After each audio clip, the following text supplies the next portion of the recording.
The call came in just after midnight. A voice, frantic and strained, crackled through the line to the Norfolk emergency dispatcher. It was a mother's voice, thick with a fear that every parent knows in their deepest nightmares. Sarah Richardson was calling about her daughter Emma. She was missing. Had anyone seen her? Did anyone know where she could be? The dispatcher, calm and professional, tried to get the details. When was she last seen? What was she wearing? But, panic is a powerful, blinding force. All Sarah knew was that her bright, beautiful, dependable daughter wasn't home. And in the quiet, tree-lined streets of their neighborhood, that was an alarm bell of the highest order. Something was terribly, terribly wrong. The police arrived at the Richardson home, their flashing lights painting the serene suburban houses in strokes of red and blue. Inside, the scene was one of controlled chaos. Sarah, her face pale and etched with worry, paced the living room floor. Standing beside her, a pillar of supposed strength, was her husband, Derek Montgomery. He spoke to the officers with a steady voice, recounting the day's events as he remembered them. He had been so supportive, Sarah would later recall, so concerned. He was the one who had suggested they call the police. He was the one holding her hand, telling her everything would be all right. But would it? In the shadowy corners of that perfect family home, a darkness was gathering, and no one, least of all Sarah, could see its source. The initial report was logged as a missing persons case. A runaway, perhaps? It was a possibility the officers had to consider. Young adults, even responsible ones like Emma, sometimes needed space. They might leave for a day or two after a disagreement, seeking a brief taste of freedom before returning to the fold. The officers asked about friends, a boyfriend, any recent arguments that might have prompted such a sudden departure. Sarah and Derek shook their heads. No, nothing like that. Emma was happy. She was excited about her future. She wouldn't just leave. She would never, ever do that to her mother. The words hung in the air, a desperate plea against a possibility too dreadful to name. And so the search began, a small ripple of concern that would soon swell into a tidal wave of community action. Neighbors were roused from their sleep, flashlights cutting through the inky blackness of their manicured lawns. Friends' phones buzzed with urgent unanswered texts. The night wore on, each ticking second amplifying the dread. The police assured the family they were doing everything they could. They would check local hospitals, canvass the area, and put out an alert. But as the first hints of dawn threatened to break over the horizon, a cold, hard certainty began to settle in Sarah's heart. This was not a simple case of a teenager running away. This was something else entirely, something sinister. Norfolk, Virginia, a city of history, of naval bases and bustling ports. But the Richardsons lived in a pocket of the city that felt a world away from all that. Their neighborhood was a quiet enclave of brick colonials and tidy Cape Cods, where the loudest sounds were often the cheerful shouts of children playing or the gentle hum of a lawnmower on a Saturday morning. It was the kind of place people moved to for a sense of safety, a community where neighbors knew each other by name and looked out for one another. The Richardson home, with its neatly trimmed hedges and a welcoming wreath on the front door, was a perfect postcard from this idyllic world. It was a place where nothing bad was ever supposed to happen. Inside that home lived Emma Richardson.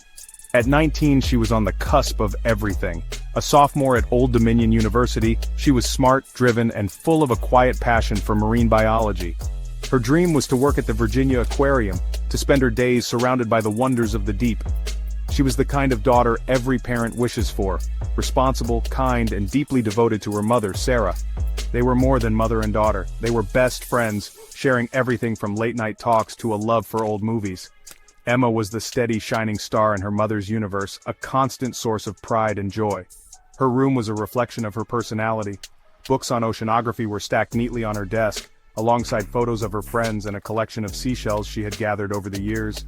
Her social media was filled with smiling pictures from the beach, pictures with her mom, pictures of her beloved golden retriever, Buddy. There was no hint of turmoil, no sign of teenage angst or rebellion. She was a young woman with a clear path, a bright future she was eagerly stepping into. She had a part-time job at a local bookstore, was saving up for a car, and was making plans for a summer internship. Emma Richardson was not a girl with secrets, and that's what made her disappearance so utterly baffling to everyone who knew her. It was a tear in the very fabric of their reality. Emma wasn't impulsive, she wasn't reckless, she always called, she always texted. For her to vanish without a word, without a trace, was so profoundly out of character that it felt like a violation of the natural order. In this peaceful neighborhood where the greatest drama was usually a misplaced package or a wandering pet, the silence from Emma Richardson was a deafening scream. The picture of serenity had been shattered, and a terrifying question mark now hung over the happy home on Maple Avenue. Sarah Richardson had been a single mother for years, pouring all of her energy into raising Emma. It hadn't always been easy, but their small family of two was a fortress of love and mutual support. Then, about 3 years before Emma vanished, Derek Montgomery entered their lives. He was charming, attentive, and seemed to adore Sarah. He worked in construction, a man's man with a ready smile and a knack for fixing things around the house. For Sarah, who had long resigned herself to being alone, it felt like a fairy tale. He treated her with a kindness she hadn't realized she was missing, and most importantly, he seemed to be wonderful with Emma. He never tried to be her father. That wasn't his role. Instead, he positioned himself as a friend, a mentor. He took an interest in her studies, helped her with her car, and always had a funny story to share at the dinner table. To Emma, who had grown up without a strong male figure in her life, Derek was a welcome addition. He brought a new dynamic to their home, a sense of completeness. He and Sarah married in a small, intimate ceremony a year after they met. Derek moved in, and the family of two became a family of three. On the surface, it was a perfect blend, a story of a second chance at happiness for everyone. Derek quickly became a fixture in their lives, a man everyone trusted. He was the one who would grill burgers at neighborhood cookouts, the one who would offer to help an elderly neighbor with their yard work. He seemed to be the model stepfather, a loving husband. He spoke of his own past in vague, general terms. A tough upbringing, a few wrong turns in his youth, but he had put it all behind him. He was a new man, he said, and his life with Sarah and Emma was his redemption. It was a compelling story, one that Sarah and everyone around them wanted to believe. Why would they question it? He was so kind, so helpful, so normal. But beneath that carefully constructed facade, a very different story was hiding. Derek Montgomery had a past, a real one, far darker than the sanitized version he presented. It was a history he had meticulously concealed, a trail of criminality and deceit that stretched back years. He had served time for assault. He had a record that included theft and drug-related offenses. These were not youthful indiscretions. They were patterns of behavior, red flags that would have sent any prudent person running. But no one knew. No one had ever thought to run a background check on the charming, helpful man who had so seamlessly integrated himself into their lives.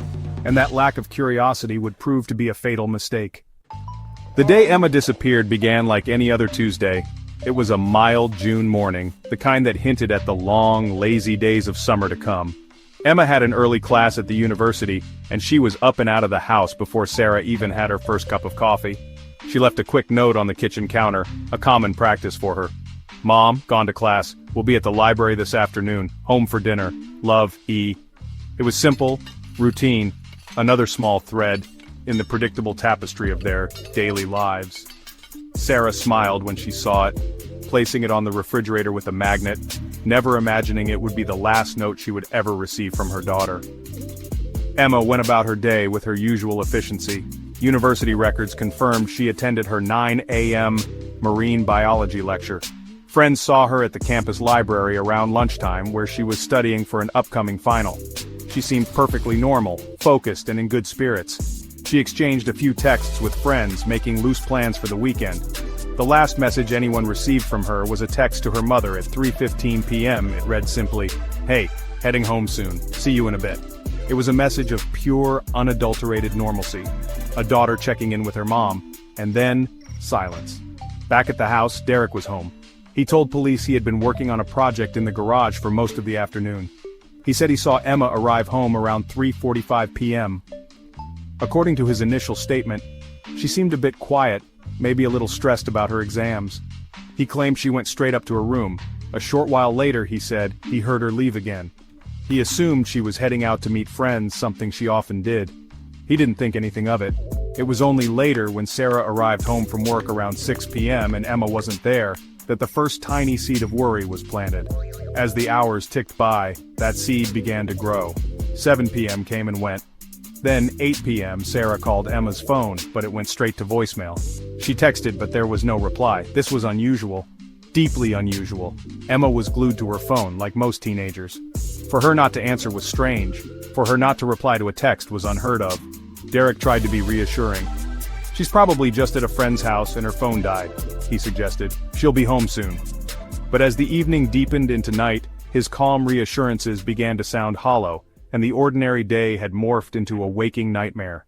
In the days that followed Emma's disappearance, Derek Montgomery stepped into the spotlight playing the role of the devoted, heartbroken stepfather. He was a constant presence beside Sarah as they made televised pleas for Emma's safe return. His face, etched with worry, was broadcast on every local news channel. He spoke with a trembling voice, begging for any information. He looked directly into the camera, his eyes welling with tears, and his performance was utterly convincing. The community saw a man shattered by tragedy. He was the driving force behind the public search efforts. He helped organize volunteer groups, printed missing person flyers with Emma's smiling face, and coordinated with the media. He seemed to be everywhere at once. He gave interview after interview, carefully recounting his version of Emma's last known movements. He spoke of the suspicious note he claimed to have found, a note no one else ever saw that suggested she might have run off to meet a secret boyfriend. This narrative cleverly shifted suspicion away from the family and onto a mysterious, unknown figure. This was a masterstroke of manipulation. He was actively creating a false trail. He would talk to reporters about how worried he was, painting Emma as someone she was not, all while he stood by her grieving mother. He exploited the public's fear of online predators, creating a phantom suspect for a crime he himself had committed. Behind the scenes, he was just as convincing. He comforted Sarah, assuring her they would find Emma. He was the rock she clung to. Their friends and family marveled at his strength. No one suspected the man organizing the search parties was the very reason Emma was missing. He was living a monstrous lie. His ability to maintain this performance was chilling. He wasn't just a killer, he was a consummate actor. While Derek played the part of the grieving stepfather for the cameras, detectives with the Norfolk Police Department were beginning their painstaking work behind the scenes. And in the cold, hard light of a police interrogation room, stories have a way of changing. Derek's timeline, the one he had so confidently presented to the media, started to show cracks under the pressure of detailed questioning. He had initially said he was in the garage all afternoon.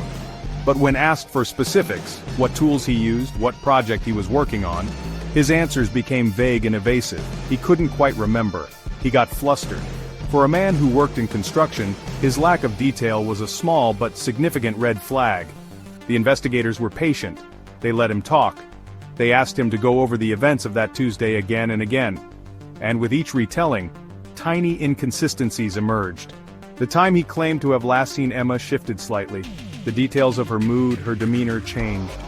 First she was quiet and stressed. Later she was cheerful and heading out to meet friends. These weren't the memory lapses of a traumatized man. They were the slips of someone trying to keep a complex lie straight. The detectives made notes, their suspicion growing with every contradiction. The man who seemed so solid in public was becoming transparently deceptive in private. Then came the first piece of hard evidence that directly contradicted his story. Cell phone tower data. It was a modern-day breadcrumb trail that told a story words could not hide. Emma's phone had last pinged a tower near her home at 3:22 p.m., just minutes after she sent her final text to her mother. It never pinged another tower after that. It had not traveled with her to meet a secret boyfriend. It had simply stopped transmitting from a location very near her own house. This crucial piece of data blew a hole in Derek's narrative that she had left the house again after coming home. Her phone, and likely Emma herself, had never left the immediate vicinity. The detectives also grew suspicious of Derek's eagerness to point the finger at others. The mysterious note he claimed to have found? It was incredibly convenient, a perfect piece of misdirection. But why hadn't he mentioned it to the first officers on the scene? Why did he only bring it up later after the search was well underway? And his theories about an online predator felt less like a worried stepfather's speculation and more like a pre-written script. He seemed too keen, too eager, to create an alternative suspect. The cracks in his facade were widening, and the investigators were beginning to see the darkness that lay beneath. The investigation took a decisive turn when detectives obtained a warrant to search Derek Montgomery's truck. Inside they found nothing obvious, no weapon, no blood, no overt sign of a struggle. But they did find something far more damning in the digital age, a GPS unit. While Derek may have been careful to clean the physical space, he had overlooked the electronic memory. The device stored a detailed history of every trip the truck had taken, a silent digital witness that had recorded all of his movements. The data it contained would ultimately unravel his entire web of lies and expose the horrifying truth of what he had done on the day Emma disappeared. The GPS data told a story that was starkly different from the one Derek had been telling. It showed that on that Tuesday afternoon, his truck had not been parked at the house while he worked in the garage. Instead, at approximately 4:30 p.m., the truck had left the neighborhood and traveled to a remote, heavily wooded area in the Great Dismal Swamp National Wildlife Refuge, a vast expanse of marshland about an hour's drive away. The truck remained in that isolated location for nearly 2 hours before returning to Norfolk. This secret trip, which he had never mentioned to anyone, was a monumental discovery for the investigators. Why would he go there, and why would he lie about it? Armed with this new evidence, the detectives brought Derek in for questioning again. This time, their tone was different. It was less about gathering information, and more about confrontation. They laid out the GPS data in front of him, a map of his own betrayal. They watched as the color drained from his face, his confident demeanor crumbling into a mess of stammering denials. He tried to explain it away. He said he had gone for a drive to clear his head, that he was stressed about Emma. Then he claimed he had gone there to buy some tools from a guy he knew, a clandestine deal he didn't want to tell his wife about. The excuses were flimsy, desperate, and utterly unbelievable. The GPS data was the key that unlocked the case. It gave investigators a specific, searchable location. They immediately dispatched a massive search team to the area in the Great Dismal Swamp indicated by the GPS coordinates. They scoured the dense undergrowth, the marshy terrain, a grim and difficult task. As the search continued, investigators dug deeper into Derek's life, finally running the background check that should have been done years earlier. What they found was shocking: a history of violence, theft, and a serious ongoing addiction to prescription painkillers. The carefully crafted image of the doting stepfather was completely and irrevocably shattered. The man they were investigating was not a grieving family member, he was a convicted criminal with a history of deceit. The search in the Great Dismal Swamp was arduous.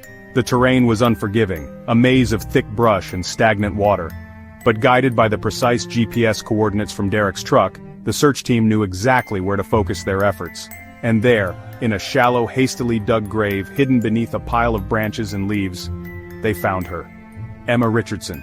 The discovery was a devastating blow to her family and the community that had held out hope for her safe return. The hopeful search had become a grim recovery mission. The medical examiner's report confirmed the brutal reality of Emma's final moments. She had died from blunt force trauma to the head and asphyxiation. There were signs of a struggle, defensive wounds on her hands and arms, indicating she had fought for her life. The evidence suggested a violent personal attack. The timeline constructed by the forensic pathologists placed her time of death in the late afternoon of the day she disappeared, precisely during the window when Derek claimed she had come home and then left again. Every piece of physical evidence was now aligning against him, corroborating the story told by the GPS and cell phone data. The motive, which had been a mystery, began to crystallize as investigators unraveled Derek's secret life. He was heavily in debt, feeding a spiraling addiction to opioids that he had successfully hidden from Sarah. He had been stealing from her, forging checks and taking out credit cards in her name to pay for his habit. Investigators believed that Emma, who was smart and observant, had discovered his deceit. Perhaps she had found a credit card statement or an overdue bill. They theorized she had confronted him that afternoon, threatening to tell her mother everything. For Derek, this was a catastrophic threat. Exposure meant losing everything: his comfortable life, his marriage to Sarah, and his freedom. He would be revealed as a liar, a thief, and an addict. In his panicked, drug-addled mind, there was only one way to silence Emma and protect his secrets. He couldn't let her talk. The murder was not a premeditated plot, but a desperate, violent reaction to the fear of being found out.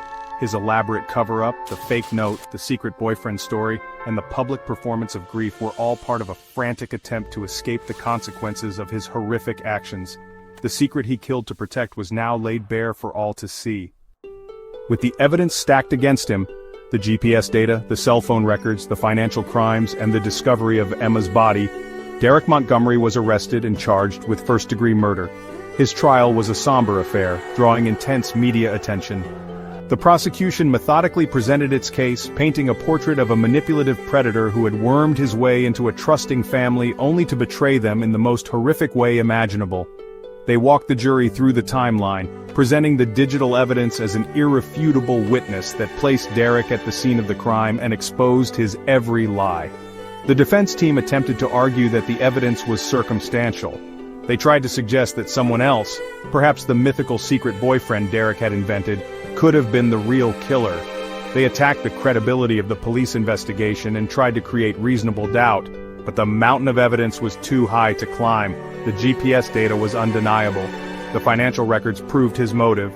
His own contradictory statements, played back for the jury, revealed his duplicity.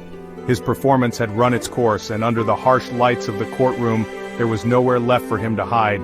One of the most powerful moments of the trial came when Sarah Richardson took the stand. With quiet, dignified courage, she spoke of her daughter, of her love for her, and of the man she had trusted. She recounted how Derek had comforted her in the days after Emma's disappearance, how he had held her while she cried, all the while knowing he was the cause of her pain. Her testimony was heartbreaking, a raw and devastating account of ultimate betrayal. The jury listened, their faces grim. It was clear that Derek's web of deceit had not only destroyed Emma's life but had also shattered Sarah's world in every conceivable way. After weeks of testimony, the case went to the jury. It did not take them long. They returned with a verdict. Guilty on all counts. Guilty of first-degree murder. Guilty of abduction. Guilty of concealing a body. As the verdict was read, Derek Montgomery showed no emotion, his face a blank mask. At his sentencing, Sarah delivered a victim impact statement that left the courtroom in stunned silence. She spoke not of hatred, but of the profound emptiness his actions had created. "You did not just take my daughter," she said, looking directly at him. "You took my past, my present, and my future. You took my ability to trust." The judge, calling his actions monstrous and depraved, sentenced him to life in prison without the possibility of parole. In the aftermath of the trial, Sarah Richardson faced the impossible task of putting her life back together. The home that was once filled with love and laughter was now a constant reminder of her loss and Derek's betrayal. The case served as a horrifying lesson for the community and for people everywhere about the dangers that can lurk within our own homes, hidden behind a mask of charm and normalcy. It highlighted the critical importance of due diligence, of running background checks, and of questioning things that don't feel right, even when it's uncomfortable. Trust, the case proved, should be earned, not given freely, especially when welcoming a new person into the heart of a family. But Sarah was determined that Emma's legacy would not be defined by the darkness of her death. She wanted her daughter to be remembered for the bright, compassionate person she was. With the help of her community, she established the Emma Richardson Memorial Scholarship Fund at Old Dominion University. The fund provides financial assistance to female students pursuing degrees in marine biology, allowing other young women to follow the dream that Emma was never able to realize. It was a way to turn unimaginable grief into a positive force, to ensure that Emma's passion for the ocean and for learning would live on. Every year a new student receives the scholarship, and with it, they learn the story of Emma. Not the story of a victim, but the story of a vibrant young woman who loved science and her family. Emma is remembered by her friends and family for her infectious smile, her quiet determination, and her kind heart. Her name has become synonymous with hope and opportunity for other aspiring scientists. The scholarship is a testament to the light she brought into the world, a light that no act of violence could ever truly extinguish. It is a promise that she will never be forgotten. The story of Emma Richardson is a tragic reminder that the most dangerous monsters are often the ones we invite into our homes and welcome into our hearts. It forces us to ask a difficult and unsettling question. How well do we truly know the people we trust the most? In the quiet spaces of our own lives, behind the closed doors of our own homes, we must remain vigilant, because sometimes the greatest threat is not a stranger in the shadows, but the person sleeping in the room next door.